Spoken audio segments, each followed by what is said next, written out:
బల్లలో మనము చేయి వేయక మునుపు మనలను మనము పరీక్షించుకోవడానికి కొరకై కొరింథీయులకు రాసిన మొదటి పత్రిక 11వ అధ్యాయము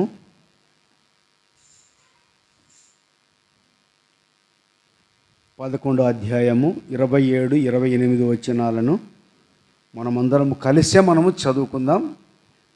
గట్టిగా స్పష్టంగానే చదువుదాం. కొరింథీయులకు రాసిన మొదటి పత్రిక 11వ అధ్యాయం 27-28 వచనములు. కాబట్టి ఎవడు అయోగ్యముగా ప్రభు యొక్క రొట్టెను తినునో లేక ఆయన పాత్రలోనిది త్రాగునో వాడు ప్రభు యొక్క శరీరమును గూర్చి రక్తమును గూర్చి అపరాధి అగును. కాబట్టి ప్రతి మనుష్యుడు తను తాను పరీక్షించుకొనవలెను. అలాగు చేసి అట్టిని తిని ఆ పాత్రలోనిది త్రాగవలెను. సామెతల గ్రంథం 2వ భాగంగా 4వ అధ్యాయం. సామెతల గ్రంథం 4వ అధ్యాయం 4వ వచనాన్ని మనం అందరం కలిసి చదువుకుందాం. 4వ అధ్యాయం 4వ వచనాన్ని మనం అందరం కలిసి మనం చదువుకుందాం. ఆయన నాకు బోధించుచు నాతో ఇట్ల నేను నీ హృదయము పట్టుదలతో నా మాటలు పట్టుకొనను, నా ఆజ్ఞలను గైకొనేలా నీవు బ్రతుకుదు. మనం చదివినటువంటి వాక్య భాగములో సామెతల గ్రంథం 4వ అధ్యాయము 4వ వచనం మళ్ళీ అందరూ ఒకసారి చదువుకుందాం. సామెతల గ్రంథం 4వ అధ్యాయం 4వ వచనం మళ్ళీ అందరూ కలిసి ఒక మాట చదువుకుందాం. ఆయన నాకు బోధించుచు నాతో ఇట్లే నేను నీ హృదయమును పట్టుదలతో నా మాటలు పట్టుకొను, నా ఆజ్ఞలు గైకొనిలా నీవు బ్రతుకుదువు. ప్రభుతన వాక్యం దీవించునుగాక. ఇక్కడ దేవుని యొక్క వాక్యములో సొలొమోను తాను దేవుని చేత సరిచేయబడిన తర్వాత వ్రాస్తూ చెప్పినటువంటి మాట. అందుకని ఆయన ప్రసంగిలో కూడా అంటాడు కదా, వ్యర్థము సమస్తమును వ్యర్థము.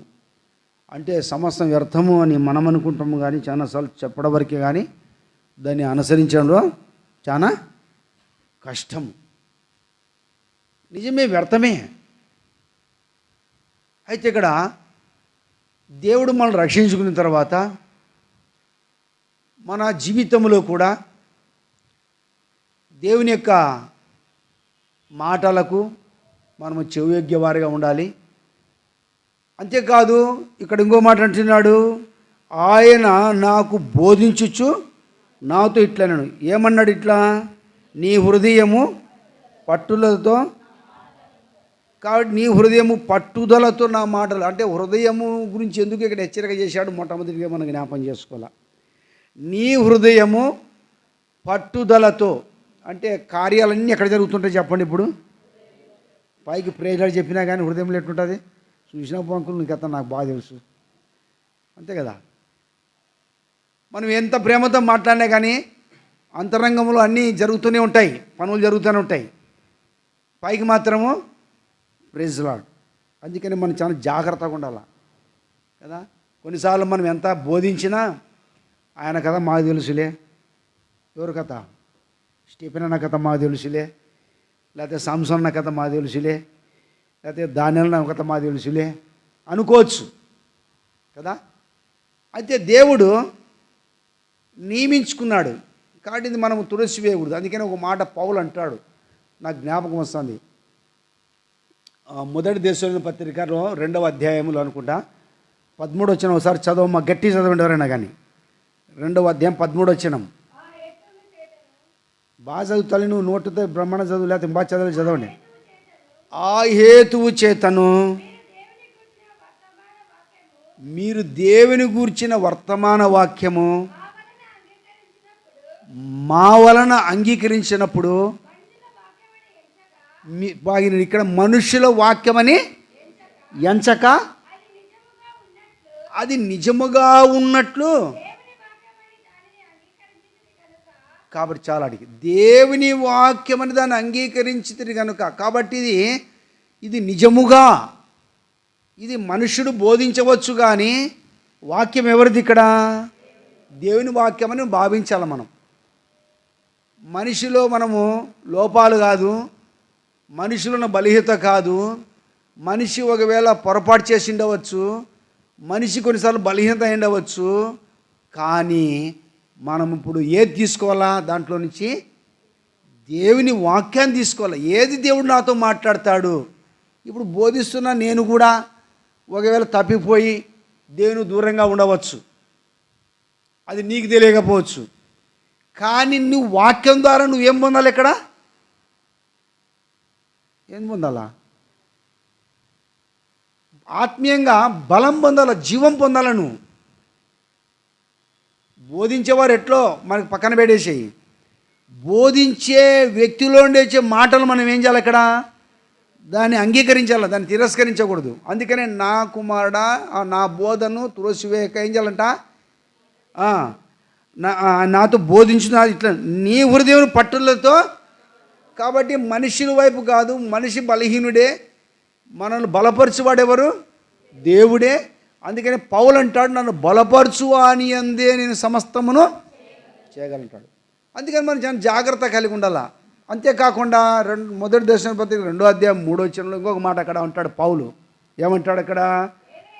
ఎలయనగా మా బోధ కపటమైనది కాదు, అపవిత్రమైనది కాదు, మోసయుక్తమైనది కాదు.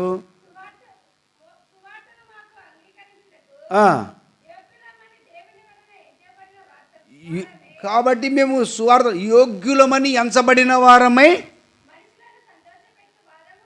మనుషులు సంతోషపెట్టే వారము కాక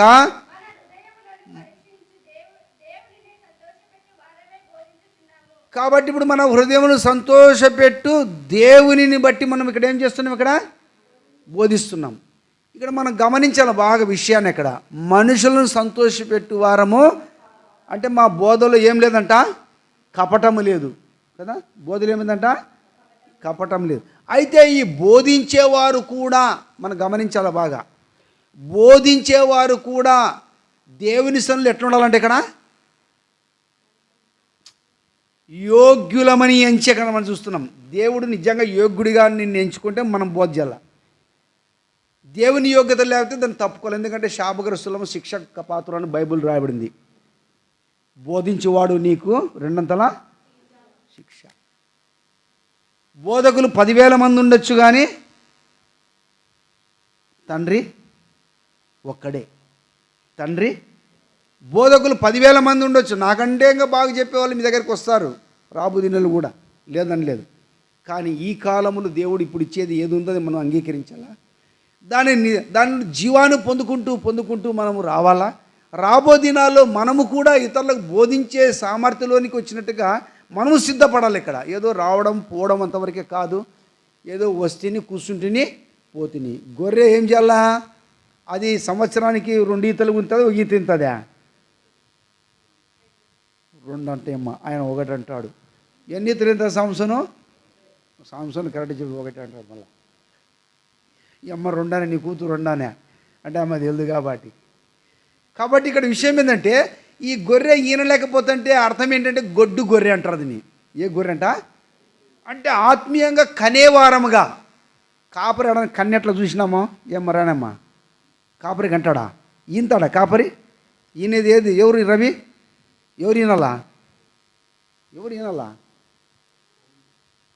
గొర్రె ఈనాలమ్మా. ఆ గొర్రె అనేది ఈనప్పుడు ఆ మంద వృద్ధిలోనికి వస్తుంది. ఈ గొర్రె ఈనకపోతే గొర్రెలు అట్లంటే గొడ్డు గొర్రెలు అంటారు దీన్ని. ఏ గొర్రెలు? గొడ్డు గొర్రెలని లాస్ట్కి ఏం చేస్తారు వాళ్ళు? కటికొల్లు తీసుకోరు అని అడిగితే గొడ్డు గొర్రె కోసి పొట్లేయాలని చెప్తారు అడిగితే.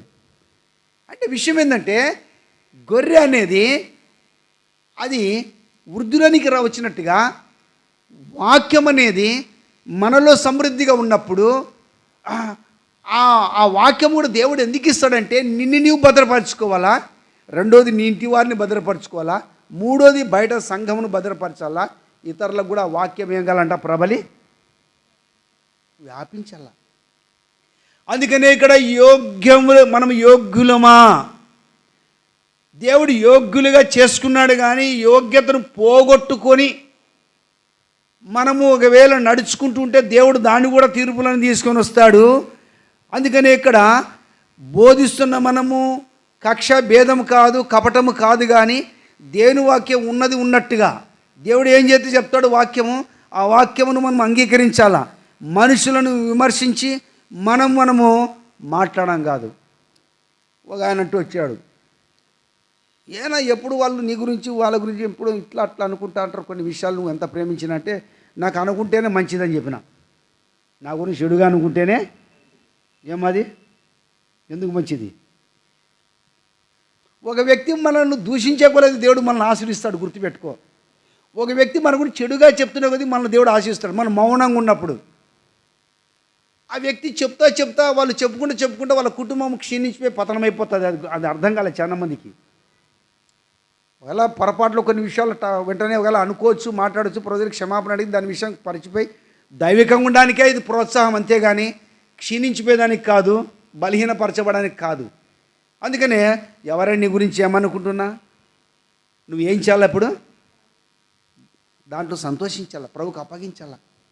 నేను ఇప్పుడు చెప్తే చాలాసార్లు చెప్పిన, ఇప్పుడు కూడా నేను ఉదయం లేస్తానే ఆరాధనలో ప్రభు నన్ను ప్రేమించే వారిని బట్టి స్తోత్రాలు, నన్ను చాటును దూషిస్తున్న వారిని బట్టి వందనాలు కదా, ప్రభు నన్ను విడిచిపెట్టిన వారిని బట్టి నీకు వందనాలు. ప్రతిదాని ప్రభు ఎందుకు స్తుతిస్తాను? ఒకవేళ నా గురించి వేరే ఊర్లు చెప్పుకుంటున్నాను చెడుగా, కొంతమంది తెలీదు. ఎందుకంటే కొన్నిసార్లు వాక్యం మనం ఉండదు బోధించినామంటే మన గురించి రకరకాల పౌలు ఉన్నారు, కొరగాన ప్రసంగం ఉన్నారు లేదా అంటారు. ఎప్పుడు మనం యథార్థంగా ఉన్నప్పుడు, యథార్థత లేనప్పుడు, బోధ కపటమైందిగా ఇష్టానుసారంగా ఉన్నప్పుడు అది ఏమవుతుందంట? అది శిక్షకు పాత్రలుగా ఉంటాం. అందుకనే ఇక్కడ సొలొమోను ఈ మాట అంటున్నాడు. ఏమన్నాడు ఇక్కడ? ఆయన నాకు బోధించుచు నీ హృదయం ఎట్లుండాలంట? పట్టుదలతో నా మాటలు పట్టుకోము. ఎందుకు పట్టుకోవాలా? చూడండి, ఇదే 4వ అధ్యాయంలో ఒక మాట మనం చదువుకుందాం. సామెతల గ్రంథం 4వ అధ్యాయం 23వ వచనం మనమందరం చదువుదాం ఈ భాగాన్ని. 23వ వచనం, నీ హృదయములో నుండి జీవదారులు బయలుదేరును కాబట్టి అన్నిటికంటే ముఖ్యంగా నీ హృదయం భద్రముగా. కాబట్టి ఇక్కడ నీ హృదయములో నుండి ఏం బయలుదేరుతాయంట? జీవధారలు బయలుదేరుతాయి. కాబట్టి అన్నిటికంటే నీ హృదయం ఏం చేయాలంట? భద్రంగా. అందుకే చెప్తే హృదయంలో నుండి అన్నీ బయలుదేరుతుంటాయి.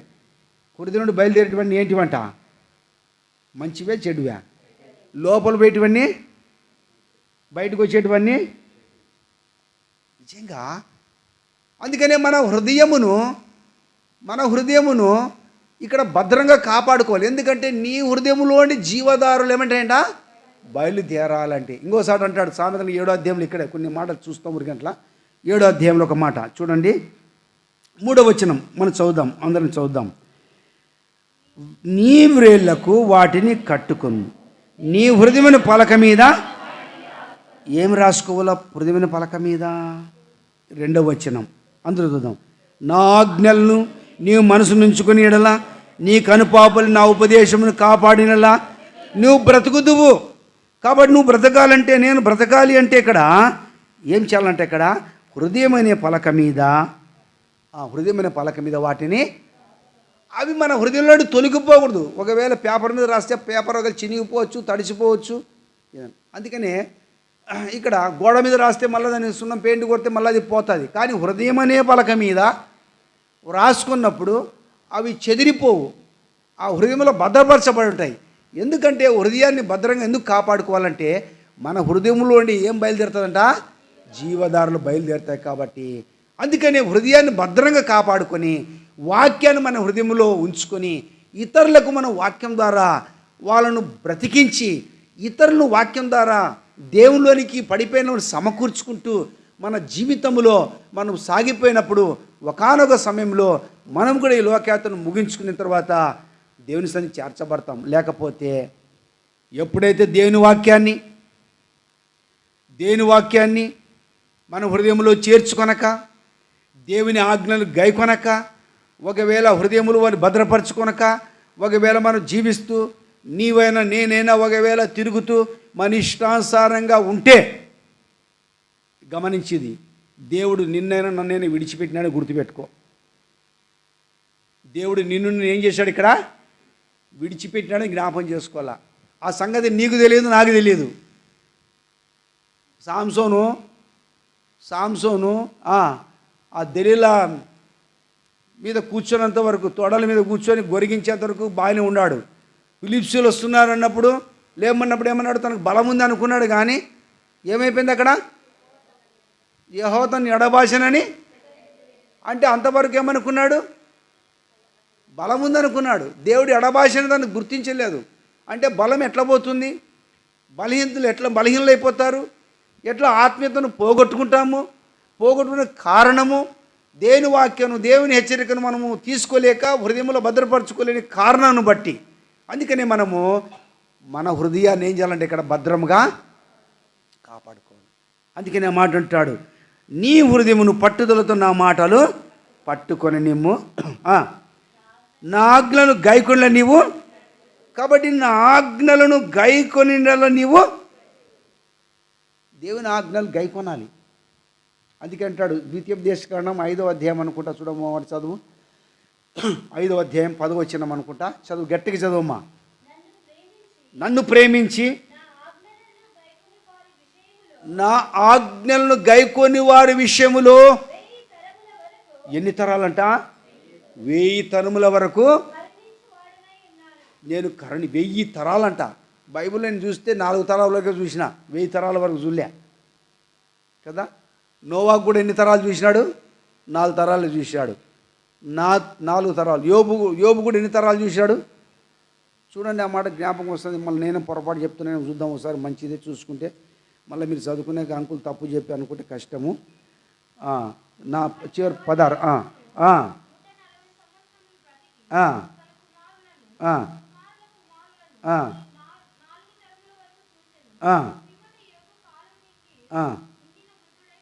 ఎన్ని తరాలు చూసినా ఇక్కడ? 4 తరాలు. బైబుల్ అక్కడ మనం చూసినాము, ద్వితీయోపదేశకాండం 5వ అధ్యాయం 10వ వచనంలో ఎన్ని తరాలు? 1000 తరాలంట. 1000 తరములంటే కదా. నిజంగా దేవుడు ఎటువంటి అద్భుత కార్యాలు ఇక్కడ మన గురించి సిద్ధపరిచినాడు అంటే, ఎప్పుడు అది అన్నాడు ఆ మాట? 5:10లో నా ఆజ్ఞలను గైకొని, చదువు, నీటి చదువుమా. నన్ను ప్రేమించి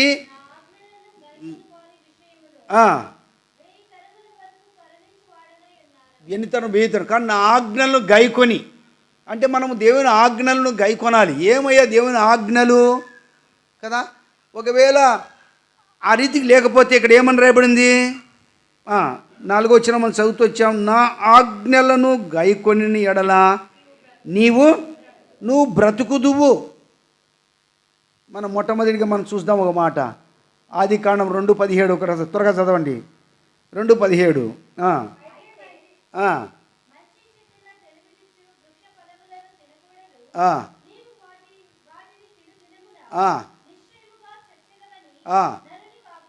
కాబట్టి నరుడికి మొట్టమొదటి నిశ్చయముగా నీవు చచ్చెదవు అంటే దేని విషయంలో చచ్చిపోతున్నాడు ఇక్కడ? ఆజ్ఞ విషయంలో. అందుకని ఇక్కడ అంటాడు సొలొమోను, నా ఆజ్ఞలను నువ్వు గైకొని నీడల నువ్వు బ్రతకాలంటే, నేను బ్రతకాలంటే ఇప్పుడు ఏం చేయాలా? ఆజ్ఞలను. అందుకనే 3వ అధ్యాయం ఆదికాండం 17వ వచనంలో వచ్చేసరికి అక్కడ ఏమంటున్నాడు దేవుడు? ఆదాముతో విని ఆజ్ఞాపించిన వృక్షఫలములు చాలు. కాబట్టి అక్కడ మానవుడు తిరిగి మరణమును పొందేటువంటి స్థితిలోనికి దేవుడు అక్కడ 19 తీసుకొని వచ్చాడు. అంటే నువ్వు మన్నే గనక తిరిగి మన్నేపోతావు. అంటే నేను నీకు ఆజ్ఞాపించిన వృక్ష ఫలములు. కాబట్టి ఎవరిని బట్టి తిన్నాడు ఇక్కడ? నీకున్నటువంటి భార్యతో ఇచ్చినటువంటి ఆ భార్య మాట విని నువ్వేం చేసావు? దాన్ని తింటివి గనక. అంటే దేవుని ఆజ్ఞని ఇప్పుడు ఏం చేశాడు ఇక్కడ? త్రోసివేశాడు. నువ్వు జ్ఞాపం చేసుకోవాలా కదా. త్రోసివేశాడు. అందుకనే ఆదాములో శాపం వచ్చింది. ఆదాములు వెళ్ళగొట్టబడుతూ వచ్చాడు కదా. అందుకని ఒక మాట అంటాడు 119వ కీర్తన 21వ వచనంలో ఒక మాట చదవమ్మ త్వరగా. 119 కీర్తన.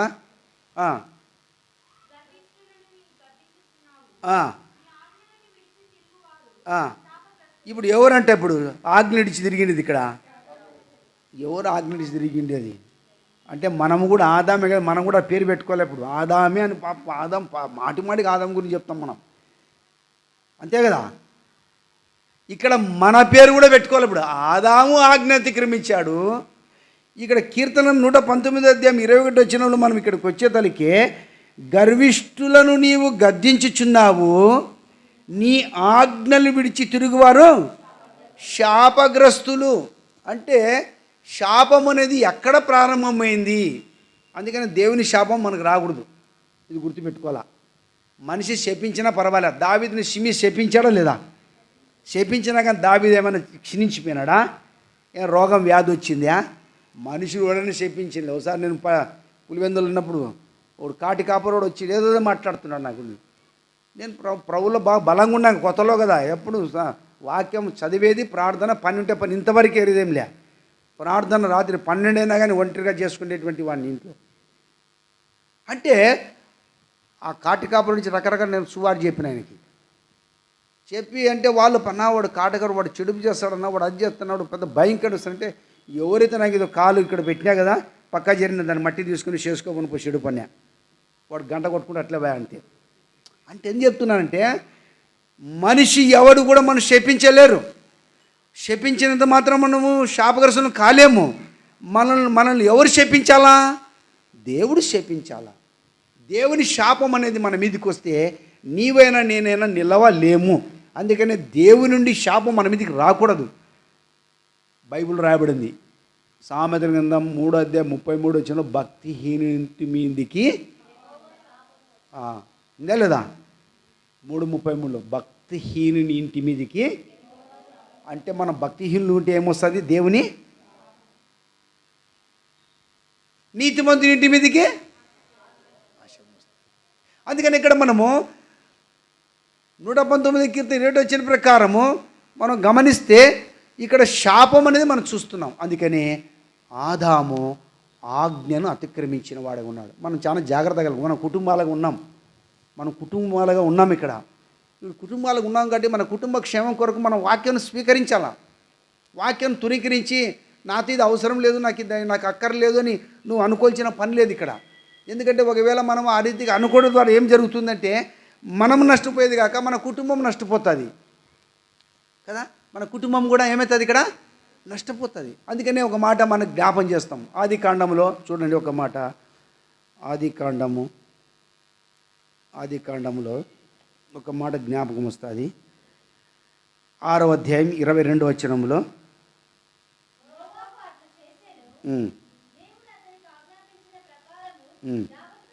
కాబట్టి ఇక్కడ నోవహు అట్లా చేశాను, దేవుడు అతనికి ఆజ్ఞాపించిన ప్రకారము యావత్తును చేశాను. అందుకని ఇప్పుడు ఏమన్నాడు ఇక్కడ 7వ వచనం అందరూ చూద్దాం. మొదటి వచనం, యెహోవా ఈ తరం వారిలో నీవే నా ఎదుడు నీతిమంతుడు చూచితిని కనుక నీవును నీ ఇంటి వారిని ఓడలో.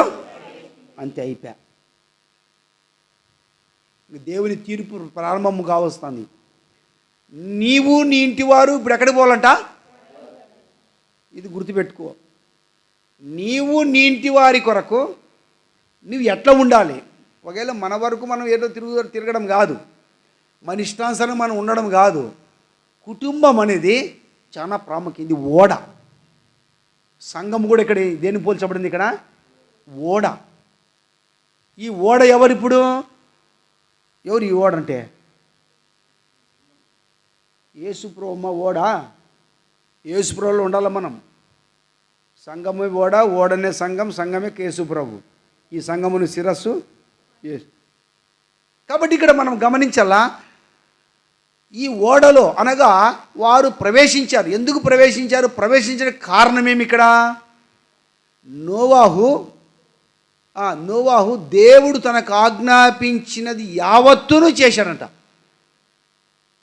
అందుకని యెహోవా ఆజ్ఞలను అనుసరించి తిరుగువాడు శాపగ్రస్తులను చదువుతూ వచ్చాం. దేవుని ఆజ్ఞను అనుసరింపక నీవైనా నేనైనా నా ఇష్టానుసారంగా ఉంటే కదా. నిన్న మేము కూడా కుటుంబ ప్రార్థనలో చెప్తూ వచ్చాం.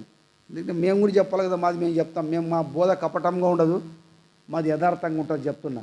ఒకటి లేక చెప్పము, లేదా అబద్ధాన్ని ఇంకోటి కల్పించి చెప్పము. ఇక్కడ నేను చెప్తూ వచ్చిన పిల్లలకి, ఈ కర్నూలు పోతారు పొద్దు మధ్యాహ్నం నుంచి, నీ కుమారుడు ఎక్కడ పెరగాల? దేవుని మందిరంలో పెరగాల ఆయన అంటూ వచ్చాడు. సమూయేలు పేరు పెట్టుకొని తప్పిపోయినారు. నేను అన్నాను, సమూయేలు పేరు పెట్టుకున్న వాళ్ళు తప్పిపోయినారంటే పేరు పెట్టుకున్న జీవితం మనకు ముఖ్యం. అక్కడ ఉపవాస ప్రార్థన కొద్దిగా అదే జ్ఞాపం చేసుకుంటూ వచ్చాం దాని విషయం. ఎందుకంటే సమూయేలు పాలు విడిచిన తర్వాత తన తల్లి ఎక్కడ బిడ్డను తీసుకొని వెళ్ళి విడిచిపెట్టి వచ్చేసింది? దేవుని మందిరములో. నీ పిల్లలను దేవుని మందిరములో కష్టమైన బాధైన అన్ని కూడికలు వెళ్ళి అక్కడ ఆత్మీయంగా ఎదుగుదల చేస్తే తప్ప, దేవునిలో పెంచితే తప్ప దేవుని ఆశీర్వాదం మీ మీదికి రాదు అని చెప్పిన ఇంట్లో కూడా.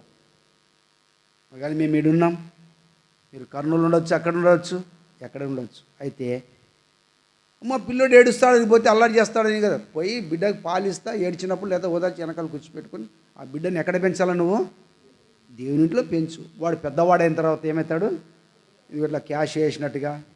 సుధా అంటే మధ్యలో నేర్చుకుంటే చాలా బాధలో ఉంటాడు. సుధా చిన్నప్పటి నుంచి నేర్చుకుంటే బాగుండు అనుకోవచ్చు. ఎందుకంటే పరిస్థితి ఆయన మధ్యలో నమ్ముకున్నాడు కదా. మన తపలా కొట్టే ఆది కూడా ముందు నుంచి చిన్నప్పటి నుంచి నమ్ముకోలేదు, కానీ మధ్యలో నమ్ముకున్నాడు. తపలా ఇప్పుడు బ్రహ్మాండం కొడుతున్నాడు. అంటే ముందు నుంచి పిల్లలు దేవుని ఇంట్లో పెరిగితే వాళ్ళు చిన్నప్పటి నుంచి వారే కంజరు కొడతారు, తాళాలు కొడతారు, ఈ యొక్క క్యాష్ వేయడానికి, తపలు వేయడానికి అన్నిటికీ వాళ్ళు ఏమవుతారు? శ్రద్ధ కలిగి దేవుని ఇంట్లో మంచి పరిచారకులు కావడానికి వృద్ధిలోనికి వస్తారు. లేకపోతే వాడిని బేకారం గడిచిపెట్టినామనుకో, వాడు ఆ సందులో పోయి గోడపచ్చి ఆడకాడు ఉంటాడు, గోళీలు ఆడసాడు ఉంటాడు, క్రికెట్ ఆడసాడు ఉంటాడు. అంటే క్రికెట్ ఆడితే తప్పేం లేదు, దాని గురించి కాదు. కానీ పొద్దు మురుగు దాని మీద రకరకాలుగా ఉండి లోక స్నేహంతో ఉండి మానవుడు ఏమవుతాడంటే దేవుడింటికి రాడు. సరిగ్గా దేవుడింటికి రావడానికి ఏమాత్రం మీటింగ్ వస్తాం తర్వాత ఉంది లేక లాస్ట్ వికెట్. ఏ వికెట్ ఉంటా? లాస్ట్ వికెట్, లాస్ట్ బాల్ అంటాడు, ఇంకా లాస్ట్ ఓవర్ అంటాడు. నాకు తెలియదు కానీ ఇంత ఇజ్రాయల్ కంటే ఇష్టం, పెళ్ళి అనగానే ఆడతాను అంకులు అంటున్నాడు. అర్థమైందా? అంటే ఎందుకు విషయం చెప్తున్నాం ఇక్కడంటే, పిల్లలు దేవునింటిలో వారు ఎదగక ఇష్టానుసారంగా ఉంటే వాడు కొద్దిగా 10th క్లాస్ లోపల చెడిపోతాడు, లేదా చెడిపోయినప్పుడు ఇంటర్ నుంచి వాడు బాగుపడతాడు. ఇది గుర్తుపెట్టుకో. వాళ్ళ పిల్లల యొక్క పరిస్థితి అది. వాడు చెడిపోతే 10th లోపల చెడిపోతాడు. ఒకవేళ చెడిపోయినప్పుడు ఇంటర్ తర్వాత వాడు శ్రద్ధగా బాగుపడితే వాడు మంచి గొప్పవాడవుతాడు. లేదా ముందు నుంచి బుద్ధిమంతుడు 10th నుంచి వాడు తప్పిపోయాడు అనుకో, కాలేజీకి పోతుంటే మనం చూసుకోలేం, వాళ్ళ పరిస్థితులు మనకు తెలియదు. కాలేజీకి పోతుంటే వాళ్ళ కథలంతా మనకు తెలియదు ఎవరు ఎట్లా అనేది. వాడు అక్కడ ఏం చేస్తుంది? ఇంటికి వచ్చినాక మమ్మీ డాడీ అంటారు. ఏం బిడ్డ బాగా చదివితేనా? బాగా చదివినా డాడీ, బ్రహ్మాండంగా వచ్చినాయి అంటే తీసుకో బిడ్డ, ఏమైనా తెచ్చుకోబోయి డబ్బుగా 2000 మంచి తెచ్చుకోమంటే థ్యాంక్ యూ డాడీ అంటారు, లేదా ప్రేజలు అంటారు, నాకు తెలియదు. అంటే విషయం చెప్తున్నానంటే వాళ్ళు బయట ఎట్లుండేది నీకు తెలియదు. ఇంట్లోకి వచ్చినాక నటిస్తారు. ఏం చేస్తారు? నటిస్తారు. విశ్వాసికి నటిస్తారు. బయటికి పోయినాక ఇంకా వాళ్ళ కథ వేరే ఉంటుంది. అక్కడ వాళ్ళకి చెప్తారు, ఏమో మా పిల్లని పరిస్థితి ఎట్లంటే చెప్తారు. ఎందుకు చెప్తున్న విషయం అంటే, నీ పిల్లలు నీ కుటుంబము ఎక్కడ పెరగల? దేవునిట్లో పెరగల. మనం చాలా జాగ్రత్త కలిగి ఉండాలి ఈ విషయం. ఇప్పుడు ఇజ్రాయెల్ దేశం చిన్నదిని చెరగొని తీసుకొని వచ్చినప్పుడు అది నయమాను భార్యకు ఏం చేస్తుందంట? పరిచయం చేస్తుంది. అయితే నయమానున్న కుష్ఠరోగి ఈమె గమనించింది ఈ బిడ్డ. అప్పుడు మరి ఇతను ఈ నయమాను దాసుడు, నా ఏలిన వాడు ఎక్కడ ఉండవలసిన వాడే ఉన్నాడంటే ఇప్పుడు ఇజ్రాయేల్ దేశంలో ప్రవక్త ఎదుట. ఎందుకంటే అక్కడ అతను బాగు చేయగలిగినటువంటి ఒక సామర్థ్యుడు అని చెప్పగలడంటే కారణం ఈ బిడ్డ చిన్నతనం నుండి తల్లిదండ్రుల యొక్క భక్తిలో పెరుగుతూ వచ్చింది కాబట్టి. అందుకని ఈ బిడ్డను బట్టి ఆ నయమానున్న కుష్టి తెలియపరచబడింది. అందుకనే చాలా జాగ్రత్త కలిగి ఉండాలి. పౌలు కూడా అంటాడు తిమోతి యొక్క విశ్వాసాన్ని బట్టి. ఆ విశ్వాసం ఎక్కడి నుండి వచ్చిందంట? అవన్లోదిలోండి వచ్చేసింది. ఆ విశ్వాసంలో ఎదుగుట వలన తిమోతి గొప్ప దైవజనుడిగా, గొప్పవాడిగా చేయబడ్డాడు. అందుకనే తిమోతిని అనేక రకాలుగా పౌలు పిలుస్తాడు. కుమారుడా, స్నేహితుడా, దైవజనుడా, కాబట్టి ఆయన పలుకులు తిమోతి గురించి మాట్లాడినప్పుడు నిజంగా ఈనాడు మన పిల్లలు, మన కుటుంబము దైవికమైన విధానములు లేకపోతే, దేవుని ఆజ్ఞను లోబడకపోతే, దేవుని ఆజ్ఞను నెరవేర్చకపోతే, నా దేవుని ఆజ్ఞలను ఒకవేళ అనుసరించి నడిచలేకపోతే వారు ఏమవుతారంట? శాపగ్రస్తులు ఇతను. భయం మనం చూసి వాక్యం చెప్తాను, నేను చెప్పేది కాదు. మళ్ళా అంకులు ఎందుకు ఇది చెప్పి అనుకుంటారు. మళ్ళా బైబుల్ ఉందే లేదన్నమాట. 119 కీర్తన 21 వచ్చిన మళ్ళీ చదవమ్మా గట్టిగా, వీళ్ళకి అర్థమవుతుంది. 119 కీర్తన 21 వచ్చినాం. గర్విష్ఠులను నేను గద్దించుచున్నాను, నీ ఆజ్ఞలను విడిచి తిరుగువారు. మందిరంలో సంఘ ప్రార్థన ఉంది, బజార్లు తిరుగుతాం. మళ్ళీ ఏం తిరుగు నాకు తెలుదు, నేను పత్తికొండలు ఉంటా, గుర్తుపెట్టుకోండి. బైబిల్ షో జరుగుతుంది, ఎక్కడ తిరుగుతారు? ఎక్కడో ఉంటాం. నీ పని నీకే, ఎవరి పని వారికే. ఒకవేళ మనకు డబ్బు ఉండొచ్చు, ఉద్యోగం ఉండొచ్చు, హోదా ఉండొచ్చు, నాకైనా పర్వాలేదు అనుకోవచ్చు, సమృద్ధి బ్యాంక్ బ్యాలెన్స్ ఉండొచ్చు, ఇంటి నిండా గింజలు ఉండవచ్చు, అన్నీ ఉండవచ్చు. కానీ బైబిల్ ఏం సెలవిస్తుంది? దేని వాక్యం సెలవిస్తుంది? గర్విష్ఠులను గద్దించుచున్నావు, నీ ఆజ్ఞలను విడిచి తిరుగువారు. దేవుని సంఘము, దేవుని పరిచర్య, దేవుని ఇంటి పని విడిచిపెట్టి తిరుగువారు. నువ్వేం బాగానే ఉండవచ్చు, కానీ శాపం ఎట్లా వస్తుంది నీకు తెలియదు, నాకు తెలియదు. ఆ శాపాల గురించి చాలా ఉన్నాయి తెలుసుకోవాలంటే. అంటే విషయం ఏంటంటే, నీవు నేను ఆత్మీయంగా బలపరచబడానికి కొరకు ఈ మాటలు, అంతేగాని కృంగజేసే కాదు. నువ్వు ఆత్మీయం బలపడాలంటే నువ్వు ఎట్లా ఉండాలి, నువ్వు నేను ఏ రీతిగా ఉండాలి, ఆత్మీయ ఎట్లా బలపరచబడాలి. నోవాహు దేవుడు చెప్పినప్పుడు, నోవాహు ఇదిగో నేను జలప్రయం తీసుకొని వస్తున్నా, నీ ఇంటి వారి కొరకు నువ్వు ఏం చేసుకోవాలా? ఓడ సిద్ధపరచుకో. కాబట్టి దేవుడు చెప్పిన ప్రకారము యావత్తు తనకు ఆజ్ఞాపించినట్టు చేస్తూ వచ్చాడు. కాబట్టి జలప్రయం రానే వచ్చింది. ఓడలో ఎవరున్నారు? నోవా తన కుటుంబం ఉంది, తన కుటుంబం సురక్షితంగా ఉంది. దేవుడు వాకిలన్నీ మూసేశాడు, ఏం లేదు. ఓడ నీళ్లు ప్రబలి విస్తరించడం వలన తేలిపోయింది, ఓడ నీటి మీద నడిచింది కదా. నడచడం ద్వారా వాళ్ళు ఎక్కడున్నారు? ఇప్పుడు ఓడలు ఉన్నారు, సురక్షితంగా ఉన్నారు. బయట తీర్పు ఉంది, భయంకర శవాలు ఉన్నాయి, భూమి మీద ఉన్న ప్రతి జీవరాశి హతం చేయబడింది. దేవుని తీర్పు భూమి మీద ఉంది. నోవా కుటుంబం మాత్రం ఎక్కడున్నారు? ఓడలో సంతోషంతో సురక్షితంగా ఉన్నారు, నెమ్మదిగా. అందుకని బైబిల్ రాబడి, నా ఉపదేశం అంగీకరించేవాడు, మీరు చెప్పారు, నా ఉపదేశం అంగీకరించేవాడు సురక్షితంగా ఉండును, కీడును వచ్చునన్న భయమేమి లేకవాడు నెమ్మదిగా ఉండును. ఎవరు నెమ్మదిగా ఉండేది? నా ఉపదేశం అంగీకరించేవాడు. ఎవరికి నెమ్మది ఉంటుంది? నా ధర్మశాస్త్రం ప్రేమించే వారికి ఎంతో నెమ్మది ఉంటుంది. దేవుని ఆజ్ఞ విడిచిపెట్టి తిరిగితే ఏమొస్తుంది? నెమ్మది ఉండదు. కాబట్టి ఇది నువ్వు ఒక తీర్మానం కలిగి, నీవైనా నేను ఒక తీర్మానం కలిగి ఈ వాక్యాన్ని మనం తీసుకోవాలా. ప్రభువా, నేను ఎందుకు తీర్మానం లేకుండా లేకపోతున్నాను? ఎందుకు నీ ఆజ్ఞలు గైకొనలేకపోతున్నాను? ఎందుకు నేను లోబడలేకపోతున్నాను? ఎందుకు నాలో గర్భహృదయం వచ్చింది? ఎందుకు నాలో అత్యం వచ్చింది? ప్రభువా, వీటి నుంచి నన్ను విడిపించు నాయనా. ఎందుకంటే నీవు నేను ఆ రీతిగా ప్రార్థన చేసుకొని విడుదల పొందకపోతే మనలో గర్వము కంఠాహారం వల్ల ఏం చేస్తుందంట? ఉండిపోతుంది. గర్వం ఎట్లుంటుందంట మనలో? కంఠాహారం. కంఠాహారం అంటే మెడకి వేసుకుంటాం, బంగారు వేసుకొని పోతుంటాం. నక్లీస్ నాకు బాగా తెలుసు, నక్లీస్. ఆ నక్లీస్ వేసుకొని పోతుంటే ఎంత నక్లీస్ అని పక్క మనకు వచ్చింది. ఏమప్ప నా నక్లీస్ పక్కన ఏమనుకుంటున్నావు అని చెప్పి ఇంకొక కొద్దిగా మేడ ఇట్లా అంటారు. అంటే నా ఎల్లుగాడు చెప్తున్నా, అర్థమైందా? గర్వము కంఠాహారము. అందుకనే జాగ్రత్త కలిగి ఉండాలి. ఇక్కడే మనం సిద్ధపడాలి. మరణించిన తర్వాత సిద్ధపాటు లేదు. కాబట్టి ఇది మనము సిద్ధపాటు కలిగి ఉన్నప్పుడు దేవుడు ఎప్పుడు పిలుపుని అందుకుంటే మనం ప్రభుత్వం ఉండడానికి ఒక తీర్మానం కలిగి ఉండాలి. దేవుని ఆజ్ఞ విడిచిపెట్టి ఒకవేళ తిరుగుతుంటే దేవుడు అప్పగించాడు, నాకు ఇచ్చాడు పరిచర్య, నీకు ఇచ్చాడు పరిచర్య. ఒకవేళ నేను సేవకుని కావచ్చు, మీరు సంఘములు విశ్వాసులు పెద్దలు కావచ్చు. అయితే దేవుడు మీకు ఇచ్చిన హోదాలో నువ్వు చేయాలా? దేవుడు నాకు అప్పగించిన హోదాలో నేను చేయాలా?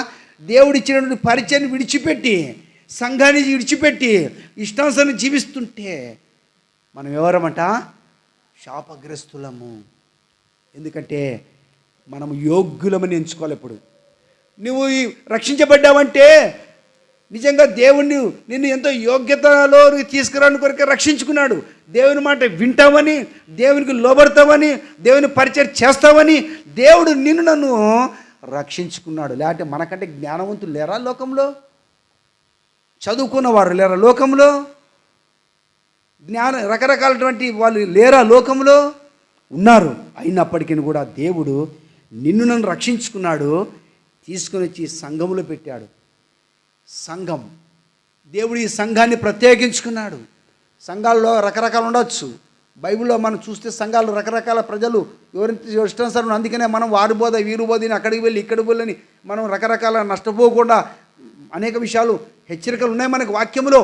అయితే మనం ఈ హెచ్చరిక తీసుకోవాలి.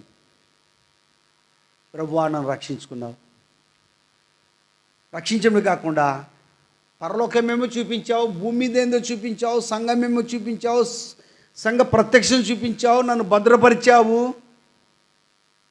మరైతే నేను నీ ఆజ్ఞను విడిచిపెట్టి ఎంతమంది బాధపడుతుంటారో తెలుసా? దేవుని పరిచయం విడిచిపెట్టి తిరుగుతున్నావంటే ఒకవేళ నీకు ఇప్పుడు కనపడదు. నా ఆజ్ఞను అనుసరించిన నువ్వు బ్రతుకుతూ అన్నాడంటే, లేకపోతే సస్తావంట అంటే జాగ్రత్త కలిగి ఉండాలి మనం. నా ఆజ్ఞలను అనుసరించి, మొదటి సమూయేలు గ్రంథం 15:26 ఒకసారి చదువుదాం. మొదటి సమూయేలు గ్రంథం.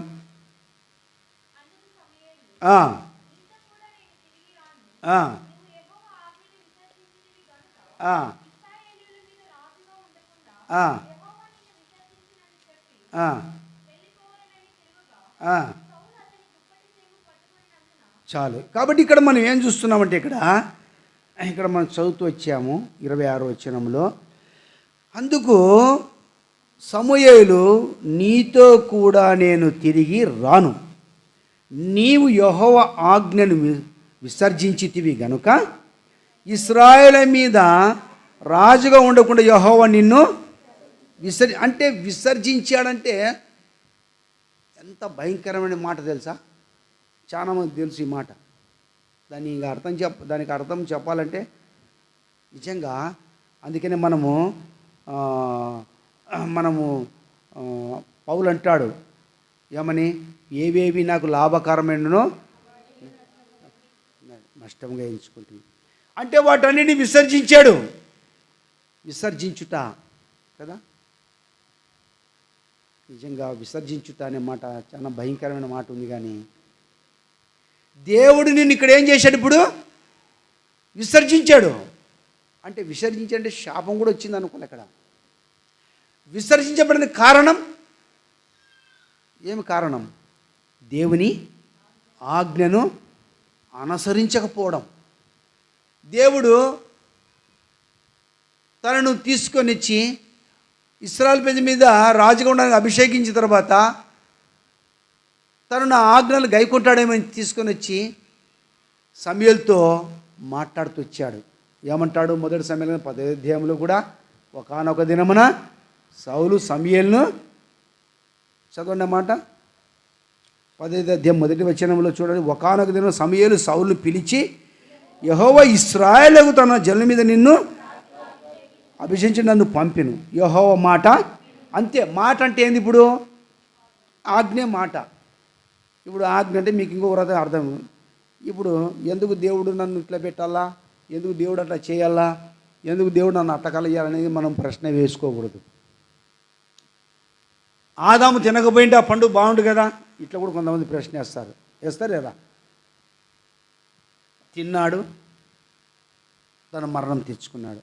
అందుకని దేవుడు నువ్వు చచ్చేదమన్నాడు. మరణం ఉన్నాడు, చావే. అయితే అంత త్వరగా చావలేదులే, చావేమో ఒక దినం వచ్చింది. ఎన్ని దినాలు బతికినాడు ఆదాము? ఎన్ని దినాలు? ఎన్ని రోజులు? అది చెప్పు, త్వరగా చెప్పు. 300. చదువు. ఎన్ని సంవత్సరాలమ్మా? 930 సంవత్సరాలు బతికినాడు. మనం ఎన్ని సంవత్సరాలు బతుకుతాం?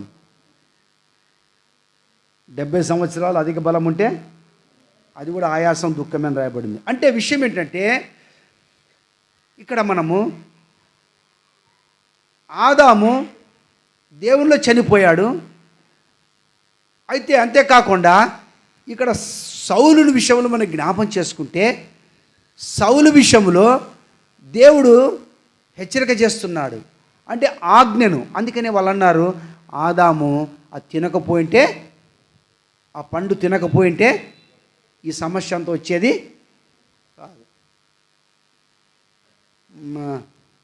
మన మందిరం కూడా ఆ పక్క కొంత వెలుపల వాళ్ళు ఏదో బోర్ వేస్తున్నారు, ట్రాక్టర్ పెట్టి ఏదో ట్రాక్టర్తో బోర్ వేస్తున్నారు అది ఏదో మిషన్ పెట్టి, బోర్ మిషన్ కాదు కానీ మామూలుగా ట్రాక్టర్ తిప్పేసేది ఉంది చేస్తుంది. అదేం చేసినట్టే వేస్తున్నాడు, ఆ కరెంటు వాళ్ళు బోర్ చేసే వాళ్ళు అందరూ వచ్చినారు. అది కొద్దిగా పైకి లేచింది, పైన తీగలు ఉన్నాయి పెద్ద లైన్ పోయింది, అది షార్టేజ్ ఇగ్గేస్తే అక్కడ ముగ్గురు కాలిపోయినారు. వాళ్ళ చెప్పులు కూడా మండిపోయినాయి. నేను అనుకున్నా ఓ అమ్మ ఇది అందరూ అనుకున్నా, చెప్పులు కూడా అగ్ని కాలిపోయినాయి, మనిషి బొగ్గైపోయినారు. వాళ్ళవే కేసు పెట్టి మా వాళ్ళు చనిపోయినారు, లైన్లు ఎందుకు వేసినారంటే వాళ్ళు ఏమంటారు పోయి పోలీస్ స్టేషన్ మీరు చెప్పండి. కరెంట్ అయిపో మన అయిపో ఉన్నాడు, ఎవరున్నారు ఉన్నారా? ఏం ప్రభు కుమార్ దయపుత్రులు ఏమంటారు అంటారు. ఇప్పుడు ట్రాన్స్ఫర్ పెట్టినారు ఇక్కడ మీ ఇంటికాన్ని, దానికి కూడా ఎర్ర పుర్రి వేసి ఇట్లా రెండు పీనగా ఇట్లా ఎమ్మకలు పెట్టినారు ఇట్లా. అంటే అర్థం ఏమేది? మళ్ళీ పోయి ఓడోడు ముట్టుకున్నాడు, సార్ మా వాడు ముట్టుకొని చచ్చినాడు సార్, మా కేసు పెడుతున్నాం సార్ వాళ్ళ కరెంటుల మీద. అంటే ఇప్పుడు సాంసన్ వస్తాడు, ఎవరే మీరు అది పెట్టుకున్నది దాని డేంజర్ బోర్డులో అంటావా సాంసన్ అన్న? అంటావన్నవా? ఏం బోర్డు వేసినాం అక్కడ? ముందే హెచ్చరిక, అపాయము. కాబట్టి డేంజర్ ప్రొటెక్షన్ పోయి ముట్టుకొని మా వాడు ముట్టుకొని చచ్చినాడు అని కేసు పెడితే చల్లదు, అది హెచ్చరిక. అది ముందే ఏదైనా తోటలో కూడా దేవుడు తోటలో వేశాడు, వాళ్ళని మంచి చెడులు తెలిసి వృక్షములను ఉంచాడు, అది తిన మీరు ఏమవుతారు? చేస్తారు. కాబట్టి జాగ్రత్త అన్నాడు. కాబట్టి దేవుడు పరీక్షించడానికే పెట్టినప్పుడు సాతాను యుక్తితో వచ్చి ఏం చేసింది అక్కడ? దేవుడి నుండి వేరుపరచడానికి కొరకే. ఇది నిజమా అని అన్నతలకే ముట్టుకున్న పని ముట్టుకున్నారు, చచ్చినారు. ఇప్పుడు కరెంటును ముట్టుకున్నాడు, అంతేనా?